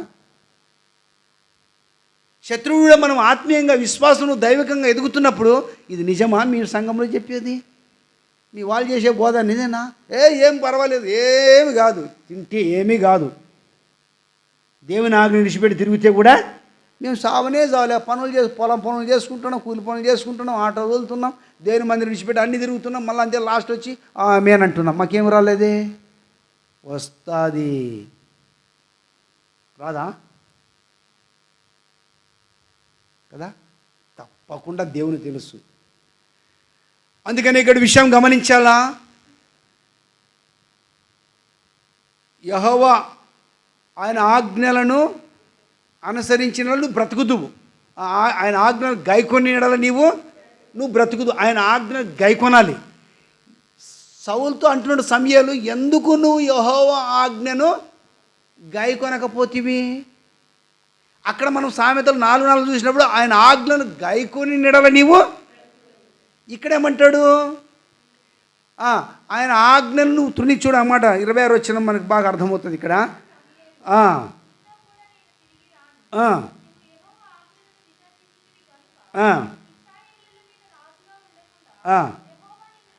చాలు. కాబట్టి నీవు యెహోవా ఆజ్ఞను విసర్జించితివి గనక యెహోవా నేను రాజుగా ఉండకుండా ఆయన కూడా నిన్నేం చేశాడు? ఇక్కడ విసర్జించెను. చూడండి, తల్లిదండ్రులు తప్పు చేసిన తర్వాత అవమానం ఎవరికి వస్తుంది చెప్పండి? కొన్నిసార్లు ఇప్పుడు మన పిల్లలు మంచి స్కూల్కి వెళ్తే మంచి చదువుతున్నారు, కాలేజీలో నా పిల్లలే చదువుతున్నారు, నా పిల్లలే కాలేజీకి వెళ్తున్నారు. నేను ఒకవేళ ఏడైనా తాగి తన్నలు తింటున్నాను అనుకో బజార్లో, నా కొడుకు కాలేజీ చూస్తున్నాడు, వాళ్ళు ఏమంటారు? రే మీ నాయన తాగింటాడు, గలని కొట్టినారు రా వాళ్ళు కట్టెలతో, దాంతో తింటే నా కొడుకు సంతోషం ఉంటుందా? కొడుకు ఏముంటుంది ఇప్పుడు? బాధ, అవమానం. ఏం డాడీ నువ్వు వయసులో ఉండి నువ్వు తాగుతున్నవే, ఇంత అవమానకరంగా, నిన్ను బట్టి సమాజంలో నాకేముంది ఇక్కడ? వాళ్ళు అంటారు నీ పిల్లలు బాగా చదువుతున్నారు కదా, మంచి బుద్ధిమంతులు, ఎందుకు నీ చెడ్డ అలవాట్లు? అంటే విషయం మనం ఇక్కడ విశదీకరిస్తున్నాం విషయాల్ని. అంటే తల్లిదండ్రులు దైవికంగా లేకపోతే, తల్లిదండ్రులు ఆత్మీయంగా దేవుని ఇంట్లో కనపడకపోతే పిల్లలు కూడా విలువ ఉండదు. కొన్నిసార్లు విలువ ఉండవచ్చు. ఒకవేళ పిల్లలు లోబడి పని చేస్తూ ఉంటే, నువ్వెవరో బాగానే పని చేస్తావు, నువ్వు బాగా నమ్మకం, మీ నాయన లోబడి, మీ అమ్మ లోబడి, ఎవరు లోబడని వీళ్ళు అనుకుంటా అంటే బాధ అవుతుంది ఈ పిల్లలకు కూడా. అందుకనే కుటుంబముగా నీవైనా నేనైనా దేవునికి ఏం చేయాలంటే ఇక్కడ లోబడాలి. ఒక ఒక ఒక ఛాలెంజ్గా తీసుకోవాలి. ఇది ఒక రోషముతో పట్టుదలతో. అందుకని చెప్పిన ఈ బోధ కపటమైంది కాదు, అపవిత్రమైంది కాదు. కాబట్టి ఇక్కడ దేవుని ద్వారా ఇది బయలుపరచబడిన మాట. ఎందుకంటే మేము యోగ్యులమని దేవుడు ఎంచుకున్నాడు కాబట్టి అధికారం మనకుంది. లేనిది కల్పితమని చెప్పడం లేదు. ఇక్కడ జరిగే పరిస్థితులు, శత్రుడు మనల్ని ఆవరించి ఆదాము అవ్వలను మోసపురుషు ద్వారా ఆదాము అవ్వలను సృష్టించిన సంతానం అంతా ఇప్పుడు ఏమైంది? ఇక్కడ ఏమైంది? నేను చెప్పలేదు కూడా, ఒక్కరు కూడా చెప్పలేకపోయినారంటే ఏమైంది? అంత శాపగ్రస్తులు అయిపోయినారు, అందరూ మరణంకి వచ్చేసారు అందరూ. అందుకనే పాపానికి వచ్చే జీతము ఇది ఒకటి చెప్పేస్తారు గడిక. అది ఈ పాపం జీవితం అంటే మరణం టక్కనండి సార్. కానీ మరణం ఉందని మనం తలంచక మనం ఏం చేస్తున్నామంటే, నేను బ్రతుకుతున్నాను, నేను బాగానే ఉంటున్నాను, నాకేమి రాలేదు, నాకు శిక్ష రాలేదు, నా ఇష్టానుసారంగా ఉన్నాను అని మనం అనుకుంటుండొచ్చు. అయితే అది శాపం అనేది కదా. నిజంగా అది ఎట్లా పనిచేస్తూ ఉంటుందో నీకు తెలియదు, నాకు తెలియదు, తెలియకుండానే వచ్చేస్తుంది. చాలా జాగ్రత్తగా మనం బ్రతకాలి. అందుకనే నువ్వు యెహోవా ఆజ్ఞను విసర్జించితివి గనక. విసర్జించడం వల్ల ఏం జరిగింది? మొదటి సమూయేలు గ్రంథం 28వ అధ్యాయం 5వ వచనంలో ఒక మాట మనం చదవండి. మొదటి సమూయేలు గ్రంథం 28వ అధ్యాయం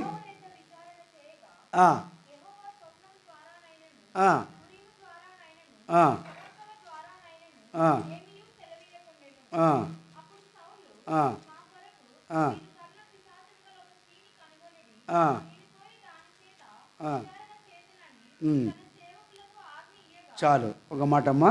5వ వచనం చదువుదాం. 28:5 అందరూ చదువుదాం.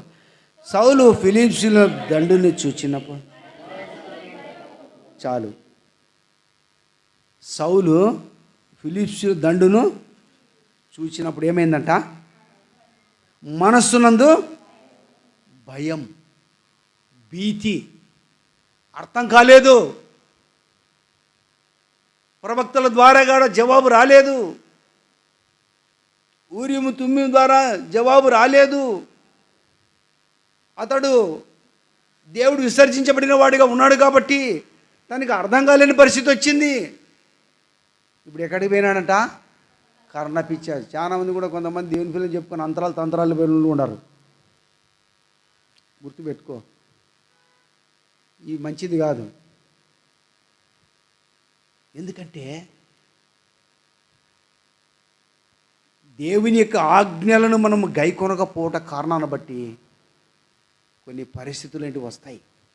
అయితే దాన్ని మనం తెలుసుకొని ఏం చేయాలి? ఇక్కడ ప్రభు సన్నిధికి మళ్ళా తిరిగి రావాలి, ప్రభుపాద సన్నిధికి రావాలి, ప్రభు సన్నిధికి వచ్చి మనం క్షమాపణ అడగాలి. ప్రభువా, నేను నీకు విరోధంగా, నీ ఎదుట పాపము నేను చేసి తిని, కేవలం నీకే నేను విరోధముగా పాపము చేసి తిని. ఆడు తప్పైన కుమారుడు అంటాడు, నీ కుమారుడు అనిపించుకుని నేను యోగ్యుడిని కాను అంటాడు. కారణం, తండ్రి నుండి వేరైపోయి అపవిత్రపరచబడి తన జీవితానంతా నష్టపరుచుకున్నాడు. ఈనాడు నీవు నేను కూడా రక్షించబడిన తర్వాత సంఘములో ఆత్మీయంగా ఎదుగుతున్నప్పుడు శత్రుని చేత మోసపోయి దేవుని యొక్క ఆజ్ఞను తృణీకరించి మన ఇష్టానుసారం తిరుగుడు ద్వారా జరుగుతున్న పరిస్థితి. కాబట్టి దేవుడు సంఘాన్ని మనకిచ్చాడు. ఈ సంఘములో మనం ఏం చేయాలి? దేశంలో భయంకర పరిస్థితులు జరుగుతున్నాయి, దేవుని ప్రజలకు రకరకాల ఆటంకాలు జరుగుతున్నాయి, సువార్తలో ఆటంకములు అభ్యంతరాలు కలగజేస్తున్నారు. వీటన్నిటిని బట్టి మనము ప్రార్థించాల్సిన బదులుగా మనము దేవుని ఆజ్ఞను అనుసరించక తిరుగుతుంటే కదా. దావీదు అంటాడు, ఎవరితో యుద్ధంలోని ఉరియాని పిలిపించాడంట. భయంకర యుద్ధం జరుగుతూ ఉంది, యుద్ధంలో నుంచి ఎవరిని పిలిపించినాడు? ఇక్కడ ఏమయ్యా యుద్ధం ఎట్ట జరుగుతుంది అన్నాడు. అంటే బాగా జరుగుతాను రాజా అన్నాడు. సరే నువ్వు పని చేయి, ఇంటికి వెళ్ళి రెస్ట్ తీసుకోపో, మళ్ళీ నేను రేపు విషయం మాట్లాడతానంటే, రాజా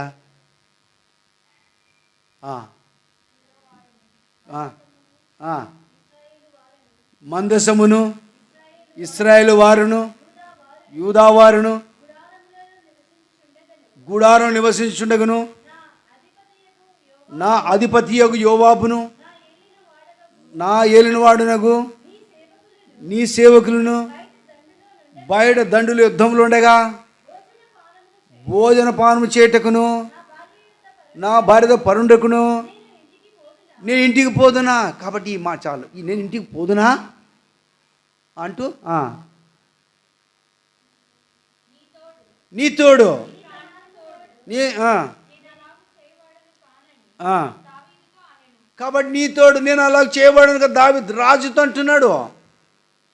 అసలు చెప్పాలంటే రాజాజ్ఞకు లోబడాలి ఇప్పుడు, కానీ రాజాజ్ఞకు లోబడలేదు. ఎందుకంటే ఇక్కడ దైవావేశం ఉంది, దేవుని యొక్క సన్నిధి ఉంది. ఇశ్రాయేలు ప్రజలు యుద్ధానికి వెళ్ళారు, యుద్ధంలో మందసం ఉంది, అక్కడ యోవాబు ఉన్నాడు, ఇశ్రాయేలు ప్రజలు ఉన్నారు, అన్నీ ఉన్నాయి. ఇటువంటి పరిస్థితుల్లో నేను నా భార్య దగ్గరకు పోయి పరుండడానికి ఈ సమయమా? ఇటువంటి పనులు చేయను, ఇటువంటి పని నేను చెప్పాలంటే ఇతను సంతోషించాలా. మా యుద్ధంలో గల ప్రాణం పోతే నాకు మంచి పని అయింది, నేను నా ఇంటికి పోయి నా భార్య పిల్లలు సంతోషం ఉండాలనే ఆలోచన ఉండవలసింది. అయితే యోబాబులో అటువంటి రాలేదు. ఎందుకంటే దేవుడే ఆ సత్యమును బయలుపరిచాడు. ఇది మర్మం ఇది. ఎందుకంటే దావీదు తప్పు చేశాడు కాబట్టి ఆ తప్పును కప్పుపుచ్చుకోవడానికి కొరకై దేవుడు అక్కడ ఉరియాని పిలిపించుకొని నువ్వు ఇంటికి పోన్నాడు. ఇంటికి ఎందుకు పోవాలి నేను?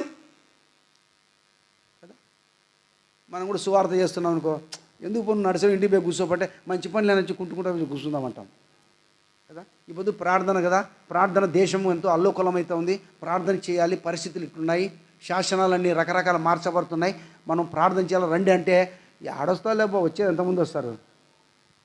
ఎంతమంది వస్తారు? ఇంతమంది ఆదివారం వచ్చి ఎంతమంది రాలేరు ప్రార్థన. వస్తారా?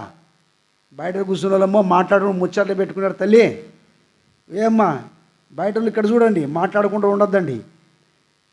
కాబట్టి ఇక్కడ ప్రార్థన ఎందుకయ్యా? ప్రార్థన ద్వారా దేవుడు అక్కడ పరిస్థితులు తారుమారు చేస్తాడు కదా. ఎస్తేరు ప్రార్థన చేస్తే రాజు హృదయం మారిపోయి ఎస్తేరు మీద దండు చూపినట్టు గండం తప్పించబడి యూదుల కంటకు ఏం కలిగింది? విడుదల, విమోచన, ప్రాణరక్షణ కదా. ఎవరైతే కుట్ర చేశారో హామాన్ లాంటి వాళ్ళు, వాళ్ళకి ఉరిశిక్ష, భయంకర పరిస్థితి. వారు కుటుంబకులుగా పోయారు. ఎంత భయంకర పరిస్థితి. దానిని మీద కుట్ర చేసినప్పుడు, దానిని సింహం మొల్లేయాలనుకున్నప్పుడు, దావీదు ప్రార్థన చేస్తున్నప్పుడు, దావీదు ప్రార్థన బట్టి దేవుడు సింహాలను మూపిస్తే, ఎవరైతే కక్షతో దానిల మీద కుట్ర కలిగి ఉంటారో వారి కుటుంబీకులకు భార్యలు తీసుకొని వస్తే ఆ ఎమకలు గృహ దగ్గర పోక తనకు పొడి చేసినాయంటే ఎమకలు. అంటే ప్రార్థన ఎటువంటిదని మనం చెప్తున్నాం ఇక్కడ. ప్రార్థన చేయకుండా మనం ఎక్కడెక్కడ తిరుగుతూ ఉంటే, సంఘాన్ని బలపరచకపోతే, సంఘాన్ని ప్రోత్సాహపరచకపోతే, మన ఇష్టానుసారం తిరుగుతుంటే, నాకేం లేబా హ్యాపీగా ఉండని ఉంటే పని వస్తే రాని పోతే పోని అనుకుంటూ పోతే అది సరైనది కాదు. అది రోషం పట్టుదల ఉండాలి, మనం భారం బాధ్యత ఉండాలి మనము కదా. ఒక బిడ్డను కనడానికి ఎంత ప్రసవేదన పడుతూ ఆ బిడ్డ కనిన తర్వాత ఆ వేదన మర్చిపోయి ఆ బిడ్డ నుంచి సంతోషిస్తావో, అదే రీతిగా ఒక ఆత్మను రక్షించడానికి కొరకై ప్రయాసపడాలి. వచ్చిన ఆత్మను పోగొట్టుకోవడం సులభం. అర్థమైందా? వచ్చిన ఆత్మను పోగొట్టుకోవడం సులభం. ఆత్మను సమకూర్చడానికి ఎంత టైం పడుతుంది? సత్యంతవరకు మనం చేయాలి. నీ బాధ్యత, నా బాధ్యత. అందుకనే సంఘం తల్లి లాంటిది. ఇది ఇక్కడ తల్లి పాలు తాగాలి, తల్లి ఒడిలో కూర్చోవాలి, తల్లితో నువ్వు ఆనందించాలి. ఇది సంఘం తల్లి లాంటిది. యేసు ప్రభు అంటాడు కదా, నీ తల్లి కంటే నీ తండ్రి కంటే నేను ఎక్కువగా కదా. మన బిడ్డను ఎట్లా ప్రేమిస్తాం? పుట్టిన బిడ్డను కదా. మనం ప్రేమించే రకరకాలు ఉంటాయి. ఇంకా పైకి ఎత్తుకుంటాం, కిందికి వేస్తాం, ఇట్లంటాం, మట్లంటాం, కింద మట్టి తగలకుండా అలా ముళ్ళు గుచ్చుకుంటుందంటే ఆ ముళ్ళు కింద మన చేయి పెడతాం, ఆ బిడ్డ ముళ్ళు మీద కాలు పెడతాం. ఈ చేయి ఆ ముళ్ళు మన చేతి గుచ్చుకున్నట్లే పెట్టుకుంటాం. బిడ్డ అంటే అంత ప్రేమ. మన ప్రభు ఏమన్నాడు? నేను మిమ్మల్ని గద్దరెక్కల మీద ఎట్లనో నా భుజం మీద మోసుకొని వచ్చిన అంటాడు. దేవుని యొక్క ప్రేమ ఎంత గొప్పది. కాబట్టి ఇక్కడ విషయాన్ని మనం గమనిస్తే నిజంగా ప్రార్థించవలసిన బదులు, సంఘంలో పుట్టావు, సంఘంలో పెరిగావు, సంఘమును తెలుసుకున్నావు, సంఘానికి ద్రోహం చేస్తే కదా మనం శాపగ్రస్తుల బైబిల్ ఉంది. అట్లా డబ్బు ఉండొచ్చు, అన్నీ ఉండవచ్చు, పరిచయాలు ఉన్నాయి, ఇక్కడ బాధ్యత ఉన్నా లేకపోయినా ఈ సంఘంలో ఒక అంగముగా దేవుడు మనం చేస్తూ వచ్చాడు. ఆనాడు బాప్తిజం తీసుకున్నప్పుడు మనము అన్నిపోయినాక హస్తనిక్షేపణ చేస్తాం తెలుసు కదా హస్తనిక్షేపణ మీ అందరికీ చేసినారా? హస్తనిక్షేపణ చేసినారమ్మా? ఏమని చేసినారు? ఏంది అక్షనిక్షేపణ అంటే? అమ్మ పులివెందలేమో బాగా చెప్తా, గట్టిగా చెప్పమ్మా. చెప్పకుండా ఇట్లా తల్లి చెప్పమ్మా. తప్పిపోయినా వాళ్ళు చెప్పాలి, మనం చెప్పి బోధించేది కాదు. చెప్పండి.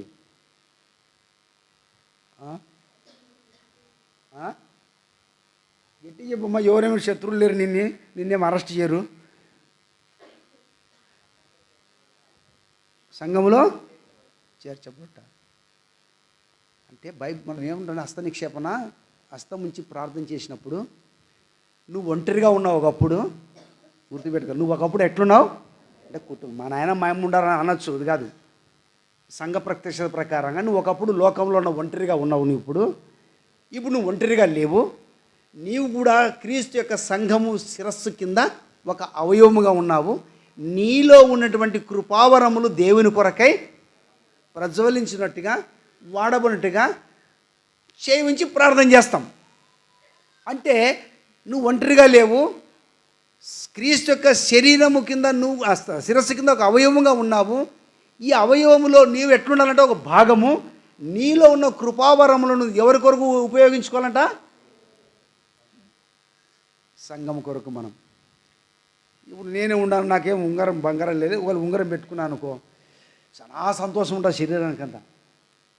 ఉంటుంది లేదా రఘువేల్ కదా? పెళ్ళప్పుడు పెట్టుకుంటాం, ఇప్పుడు పెట్టుకోవడంలే. ఏం పెట్టుకుంటాం? ఉంగరం పెట్టుకుని ఎట్లుంటుంది మనిషికి? ఏం కుమార్? చాలా సంతోషం. వివరం చూసినప్పుడు ఇట్లా ఇజ్రాయల్ వచ్చి ఉంగరం బాగా పెట్టినట్టే అవు వింటాడు. ఇజ్రాయల్ చూస్తాడు, ఇజ్రాయల్ పెట్టుకోలే చెప్తున్నాడు.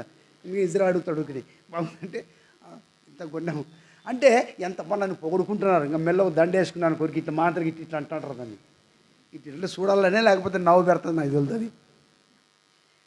అంటే శరీరం అంతా ఉప్పొంగుతుంది ఇప్పుడు. దేన్ని బట్టి? మా మెల్లో బంగారుని చేతిలో ఉంగరం ఉండిపోయా. కొత్త బూట్లు కొనుక్కొచ్చుకున్నారు అనుకో, వేసుకొని పోతుంటే బూట్ల కల్లా ఇట్లా చూస్తారు, ఎన్నడూ వేసుకుని బూట్లు వేసుకున్నాడే అంటే ఈ బూట్లు వేసుకున్నప్పుడు శరీరానికి ఎట్లుంటుంది? సంతోషం ఉంటుంది. ఒకవేళ ఈ చేతికి పెట్టుకున్నప్పుడు ఈ చేయి నాకు పెట్టలేదని బాధపడుతుందా? ఏం బాధపడదు. ఇది పెట్టుకునే దీనికి సంతోషమే. ఈ కింద బూట్లు వేసుకునే తలకంతా సంతోషమే. అన్నిటి అవయవంతా ఆనందిస్తుంది. మనం ఏం చేస్తామంటే ఎవరైనా బాగుంటే ఓర్చుకోలేం.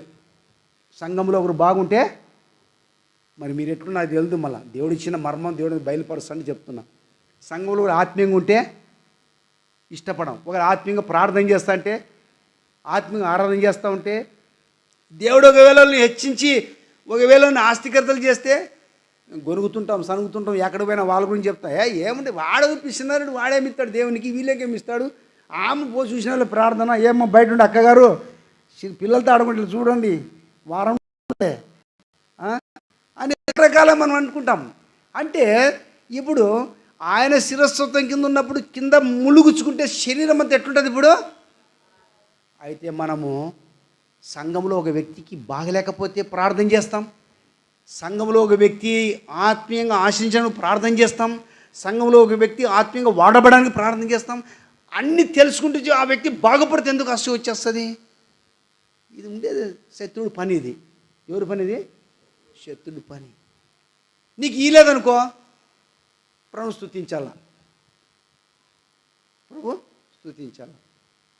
ఇప్పుడు సుధా కొడుకు స్కూల్లో ఏదో వచ్చింది, సంతోషంతో కుటుంబం ఉంది, మేము అందరూ ప్రార్థన చేస్తున్నాం. మేము కూడా ఇప్పుడు విజయాల కొడుకు రాలేదు, ఆయన బాధపడుతుంటే సంఘం ఏం చెప్తుంది?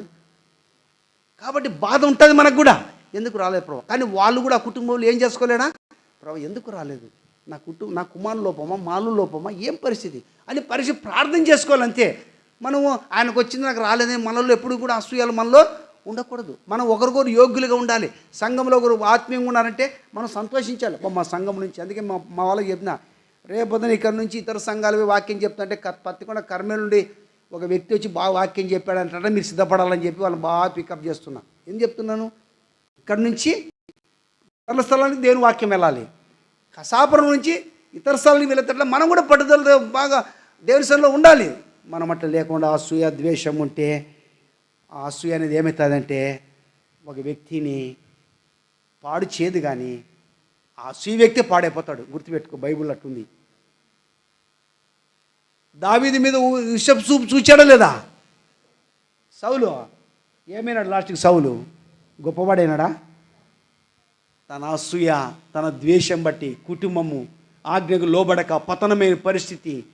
అందుకని ఈనాడు మనకు ఎన్నో విషయాలు ఉన్నాయి. అయితే ఇక్కడ మనం తెలుసుకునే విషయం ఏంటంటే, ఇక్కడ దేవుని యొక్క సంఘం ద్వారా జరగవలసిన పరిచర్ని బట్టి ఇది విడిచిపెట్టి మన ఇష్టానుసారంగా మనం ఉంటే వారం కుడికి లేకుండా దేవుడు మనల్ని నియమించాడు, ఈ పనికి నియమించాడు. ఇక్కడ ఉద్యోగం ఉంటే ఉద్యోగం చేసుకొని సమయానికి రావాలా, ఒకవేళ ఎక్కువ డ్యూటీ ఉంటే అక్కడ ఏదైనా కలుపుకొని మళ్ళీ సరైన అడ్జస్ట్మెంట్ చేసుకోవాలా, ఏదైనా మనం చేసే ఏదైనా పని ఉంటే పనికి పోలా, సమయానికి కూడికి రావాలా.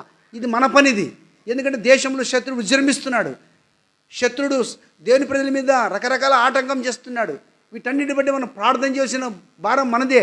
ప్రభా, ఎవరు నశించడం ఇష్టం లేదు, ప్రభా నువ్వు అనేక రక్షించు, ప్రభా రక్షించకపోతే దర్శించు ప్రభా అని మనము ప్రార్థించి దేవుని ప్రజలకు సంఘాలకు వస్తున్న సమస్య నుంచి మనం ప్రార్థన చేయాలి. అట్లా లేకుండా ఏదో అదో వస్తాం, బల్లలో చేయి వేస్తాం, తింటాం, ఏం చేస్తాం, పోతాం. ఏదో ప్రసాదం అనుకుంటారు చాలామంది, వాళ్ళు కొడతారు చూడు, ఏదో ప్రసాదం ఇస్తారు ఏదైనా తీసుకుంటాం, పోతే ఇది అయిపోయిందిరా అనుకుంటాం. ఇది చాలా కష్టం. నువ్వు తీసుకోకపోయినా కష్టమే, తీసుకున్నా కానీ దేవుని ఆజ్ఞలు అనుసరించి నడుచుకోవాలి. తీసుకోకపోయినా కానీ శాపం ఉంది, అది ఉండేది బైబిల్లో.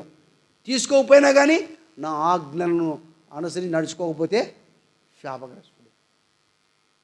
ఆజ్ఞలను అనుసరించి నడుచుకుంటే నువ్వు బ్రతుకుతావు. ఆదాము ఆజ్ఞ అనుసరించాడు కాబట్టి మరణం పొందాడు. నోవహు ఆజ్ఞ అనుసరించాడు కాబట్టి ఓడలో తన కుటుంబం ఉంది. నీవు నేను కూడా ఆజ్ఞ అనుసరించినప్పుడు క్రీస్తుని ఓడలో మనం ఉంటాం. జలప్రయం వచ్చినా ఏమొచ్చినా మనం ఎట్లుంటాం? ఎందుకంటే నా ఉపదేశం విను వాడు సురక్షితంగా ఉన్నాడు. ఆ మాట చదువు, కీర్తన గ్రంథం అనుకుంటా కదా, కీర్తన గ్రంథం 50 అధ్యాయము, కీర్తన గ్రంథం 50 అధ్యాయము చివరి వచనం అనుకుంటా కదా, కాదు సామెతల గ్రంథం అనుకుంటా, మర్చిపోయినా. మొదటి అధ్యాయంలో సామెతల గ్రంథము మొదటి అధ్యాయంలో చివరి వచనం అందరూ చదువుదాం, చివరి వచనం అందరూ చదువుదాం.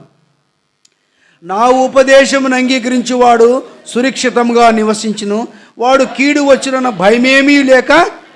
కాబట్టి నీకు కీడు వచ్చినా, నీ మీద శత్రువులు వచ్చినా, రకరకాల పరిస్థితులు వచ్చినా నీకు భయపడవు, నెమ్మదిగా సుఖముతో నిద్రిస్తావు.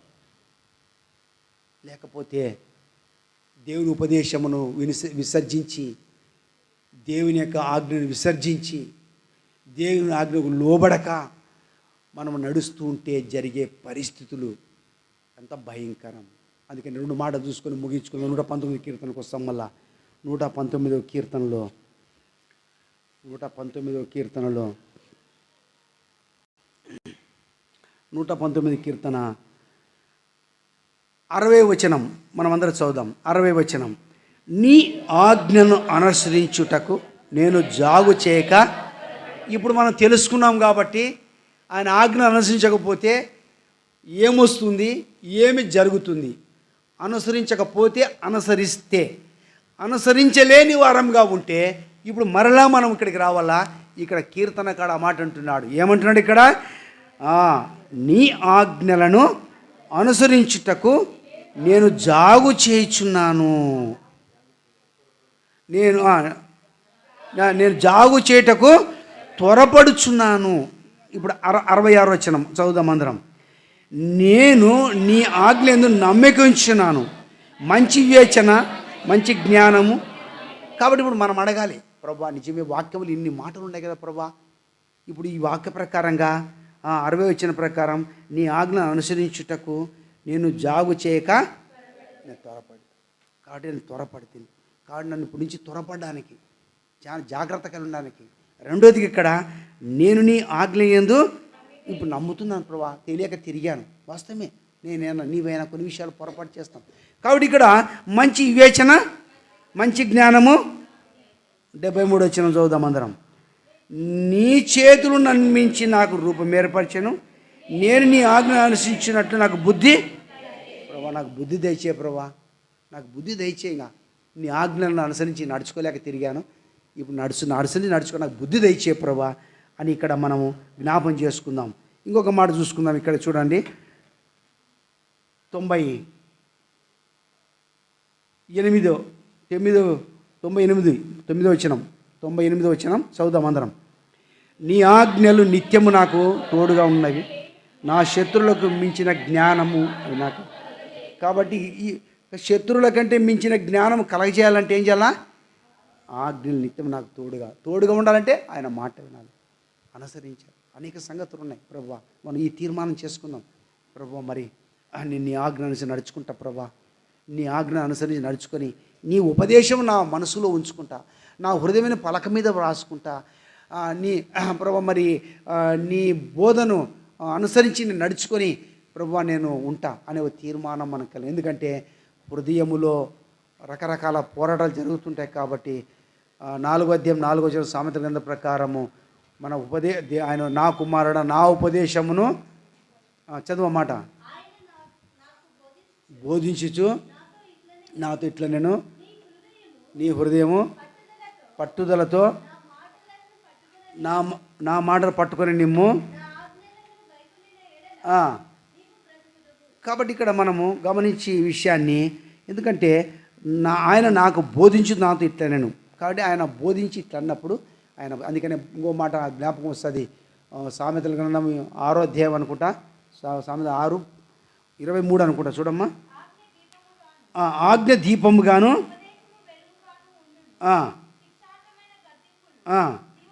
ఇప్పుడు చెప్పేదండి. ఒకవేళ నీకు శిక్షకు కాదు, ఆ శిక్ష గర్జింపులు ఏముంటాయంట?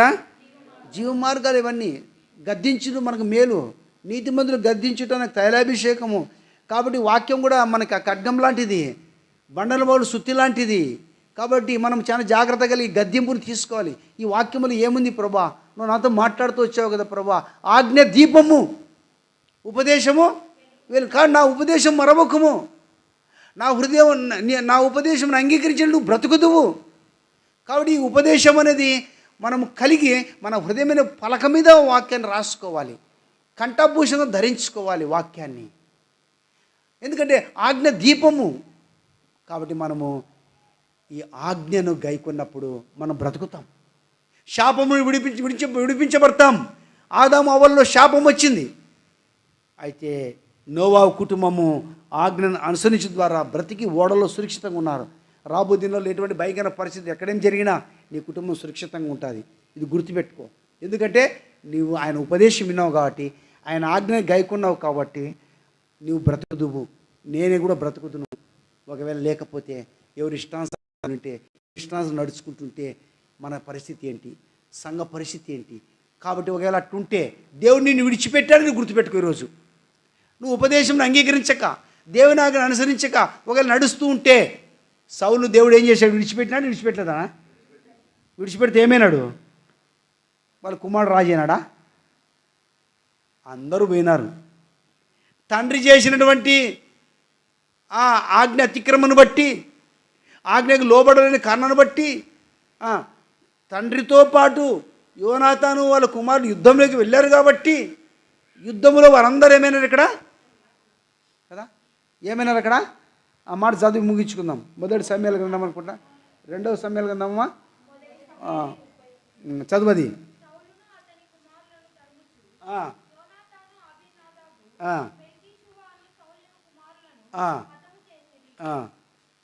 అక్కడ 2వ సమయాల గ్రంథం బాగా అర్థమవుతుంది మనకు.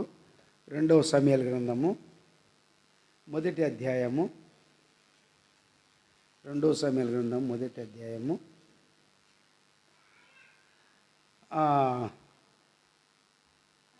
12వ వచనం చదువమ్మా.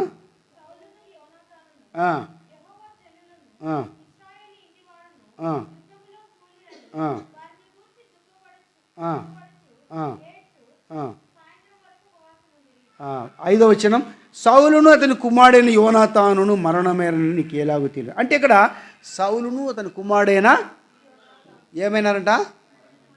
యుద్ధంలో మరణించిన కారణం ఇంకోటి కూడా గమనించారు అక్కడ మర్మం. దావీదుతో కలిసి యోనాతాను అట్లే ఉండింటే కానీ బాగుండు. మళ్ళీ అది కూడా చెప్తున్నా, అర్థమైందా? దావీదు వనంలో ఉన్నప్పుడు వాళ్ళ తండ్రి చంపాలనే ఆలోచనలు ఉన్నప్పుడు సమాచారం చెప్పి దావీదును వనంలో విడిచిపెట్టి వెళ్ళిపోయాడు.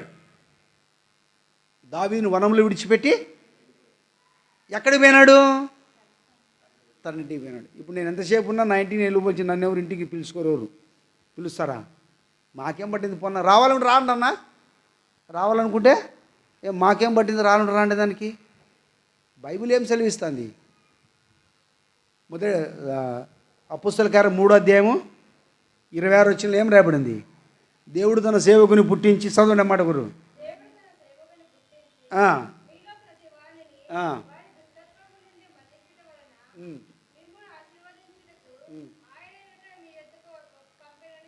కాబట్టి ఇక్కడ దేవుని వాక్యం, దేవుడే తన సేవకుని పుట్టించి మీలో ప్రతి వారి దుష్టత్వాన్ని మళ్లించడం వలన మిమ్మల్ని ఆశించడుకు ఆయన మొదట పంపాడు అంటే దేవుని వాక్యం. అందుకనే మనము ఒక దైవజనులు కానీ ఆత్మీయ విశ్వాసంగా మన ఇంటికి వచ్చి ప్రార్థన చేస్తే ఏముంటుంది? ఫస్ట్ దుష్టత్వం పోతుంది. మన ఇంట్లో దుష్టత్వం ఉంది. కొంతమంది నుంచి చాలా మంది ఇవన్నీ చెప్పుకోవడం చాలా ఉన్నాయి. ఒక ఆమె తిండి కోసం తిరుగుతుంటుంది ఇంట్లోకి. ఆ మాట ఈ మాట చెప్పి రొట్టెలు అన్నం పుట్టించుకుంటే తినేది, మళ్ళీ కాలం గడుపుకునే దినాలు వచ్చినాయి. వాస్తవం ఇది. ఎంత భయంకరం! మృదువైన మాటలు.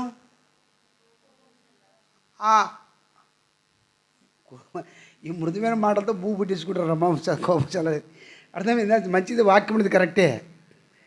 కాబట్టి ఈ మృదువైన మాటలతో నువ్వే అత్తమ్మ బాగుంటుంది తల్లి నువ్వు అంటే అత్తమ్మ అంటే మళ్ళీ ఇంకోటి పోవచ్చు అనుకుంటుంది. కానీ విషయం వర్షాలు చెప్పిందన్న చాలా జాగ్రత్త కలిగి ఉండాలి మనం. జాగ్రత్త లేకపోతే వాళ్ళు మన గురించి, ఒక దైవజనుల గురించి కానీ సంఘంలో ఆత్మీయ నడిపించే వారిని చెడుగా ఎవరైనా చెప్తుంటే మనము జాగ్రత్త ఉండాలి, గుర్తుపెట్టుకోవాలి. ఇదే నీకు సూచన. వీళ్ళు ఏమో చెప్తున్నారు, అబద్ధ బోధ, అబద్ధ మాటలు, నాతో ఏదో అయినా పర్వాలేదు, నేను దైవికంగా నా కొరకు హెచ్చరిక మాటలని సంతోషంతో దేవుని స్తుతించి మనం ప్రార్థన చేసుకోవాలి. అందుకని ఇప్పుడు ఇక్కడ సౌలుతో యుద్ధానికి వెళ్ళాడు. ఒకవేళ దావీదుతో అట్లే కలిసి ఉండింటే యోనాతాను మరణం అయ్యేవాడు కాదు. ఎందుకంటే దావీదుతో ఉంటే కాపాడబడేవాడు. మనం కూడా యేసు ప్రభుతో సంఘంతో కలిసి ఉంటే పరిస్థితులు ఏమొచ్చినా మనము కీడు నుండి తప్పించబడతాం. అర్థమైందా? ఒకవేళ మనం కాకుండా అన్ని జనులతో కలిసిపోతే, అవిశ్వాసంతో కలిసి అక్కడికైనా పోయి ఆడైనా పూటలు దిగేదేమైనా అనుకో పార్టీలోకి, వాడు బాంబు ఎత్తే వాడితో ఈడు ఎట్లా తెచ్చినాడు విశ్వాసం అంటే అట్లే తెచ్చినాడు. అర్థమైందా మీకు? సూచన చెప్తున్నా అంతే. విశ్వాసి ఎందుకు తిరుగుతాడు? విశ్వాసి ఎక్కడెక్కడ ఎందుకు తిరుగుతాడు? చాలా జాగ్రత్త కలిగి ఉండాల. ఎందుకంటే ఇది నిన్ను నన్ను పాడు చేసే దినాల్లో ఉన్నప్పుడు మనం ఎప్పుడు ఏమవుతామో మనకు తెలియదు. అందుకనే ఈ మధ్యాహ్న కాల సమయంలో సామెతలు 4వ అధ్యాయం 4వ వచన ప్రకారంగా, సామెతలు 4వ అధ్యాయం 23 వచన ప్రకారంగా, సామెతలు 6వ అధ్యాయం 23 వచన ప్రకారంగా మనం తీర్మానం కలిగి ఉందాం. ఒకవేళ లేకపోతే మనం మరణంలో నిలుచున్నాము. రెండవదిగా దేవుడు నిన్ను విడిచిపెట్టాడని గుర్తుపెట్టుకో. నీ డబ్బు, నీ హోదా, నీ జ్ఞానము ఏది కూడా రక్షించదు నిన్నైనా నన్నైనా.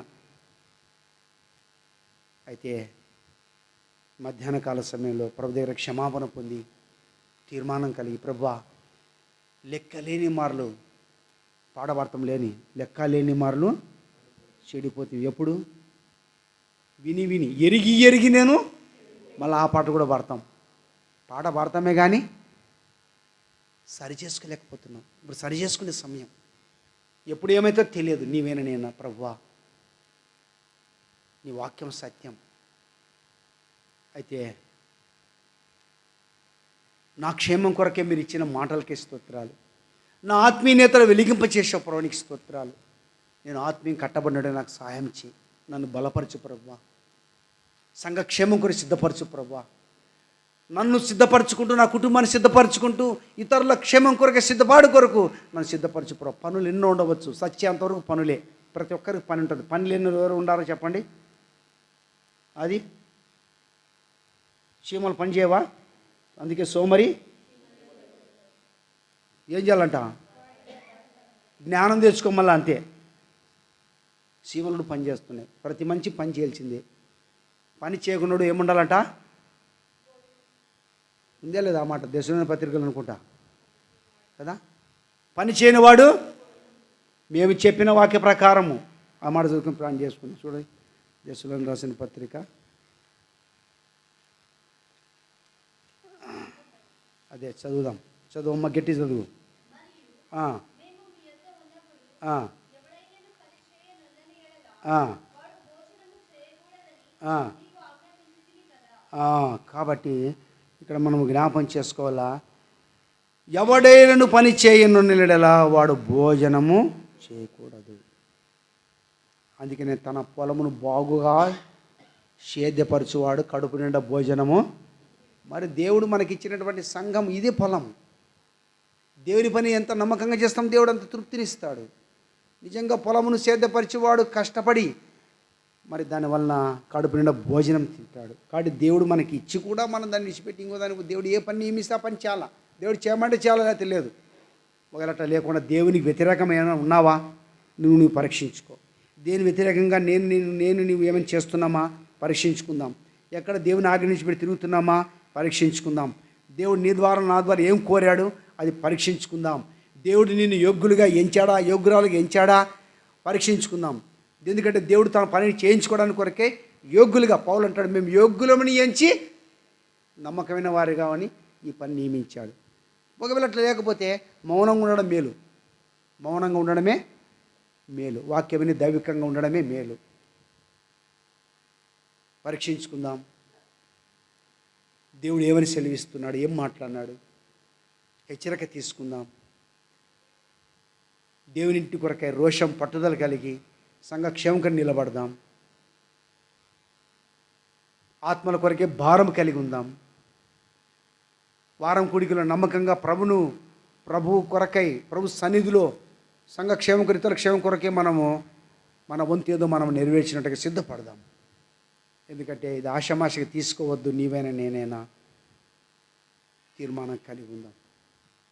ఒకవేళ అట్లా ఆజ్ఞను అనుసరించకపోతే, లోబడకపోతే, ఉపదేశం అంగీకరించకపోతే జరిగే పరిస్థితులు ఎటువంటివో మనం చూస్తూ వచ్చాం. పరీక్షించుకుందాం. మోకాల మీదకి రండి. ఇప్పుడు ఎవరు మట్టుకు వారు, నీ మట్టుకు నీవు, నా మట్టుకు నేను. ఇది గంభీరమైన సమయం.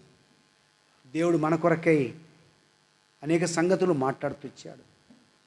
మనము దేవుని బోధను త్రోసివేసిన, దేవుని బోధను ఒకవేళ తృణీకరించిన దానివల్ల నష్టపోతావంత తప్ప ఇదేమీ లేదు. అందుకని నీవు నా మాటలు నీ వెనుకకు త్రోసివేసితివి అంటాడు. దానివల్ల ఎంత నష్టం. దేవుని మాటలు వెనుక త్రోసివేశావా, దేవుని ఆజ్ఞలను తృణీకరించావా, దేవునికి ఈ దినమని చిన్న తీర్మానం చేసుకో. ప్రభా, బ్రతుకుడ క్రీస్తే చావైతే లాభం. ప్రభా, ఎంతకాలం ఈ జీవితం, నా శరీరం సహకరించడం లేదు, వయసు పెరిగిపోతుంది. ఈ వయసు ఈ శరీరం ఎప్పుడేమో తెలియదు. తీర్మానం చేసుకుందాం. యవనస్తుడా, యవన స్థితిలో దేవుని కొరకే తీర్మానం చేసుకో. రక్షణ పొందలేని స్థితిలో ఉంటే నువ్వు తీర్మానం చేసుకుని, ప్రభా నా పాపాలు క్షమించి నీ ఆజ్ఞాన్ని నడుచుకున్న సాయం చే ప్రభా అని అడుగుదాం. అడుగు. ప్రభు కొరకే తీర్మానం చేసుకొని నువ్వు తప్పిపోయింటే ప్రభు దగ్గర సరిచేయబడు. ప్రభా నేను పలానా విషయం తప్పిపోయినా, పడిపోయినా, పలానా పాప విషయంలో నన్ను క్షమించు, రక్తం కడుగు ప్రభా. నీ ఆజ్ఞను నెరవేర్చేవాడిగా నాకు సాయం చేయు. నీ ఆజ్ఞను అనుసరిస్తే నేను బ్రతుకుతాను కదా ప్రభా. ఆజ్ఞ అనుసరించకపోతే మరణం కదా ప్రభా. ఆదాంలో మరణించాం. తిరిగి నోవలే నేను నా కుటుంబం ఆజ్ఞ అనుసరించి సంఘక్షేమం కొరకు నిలిచిండే వారికి సాయం చే ప్రభా అని మనం తీర్మానం చేసుకుందాం. అటు ఇటు చూడొద్దండి. ప్రార్థనలో ఉందాం. పరీక్షించుకుందాం. నీ మట్టుకు నీవు, నా మట్టుకు నేను. సరి చేసుకున్నప్పుడు దేవుడు క్షమిస్తాడు. మనం యోగ్యులుగా ఉందాం. ప్రభు తన వాక్యం దీవించునుగాక. ప్రార్థనలు ఉండండి.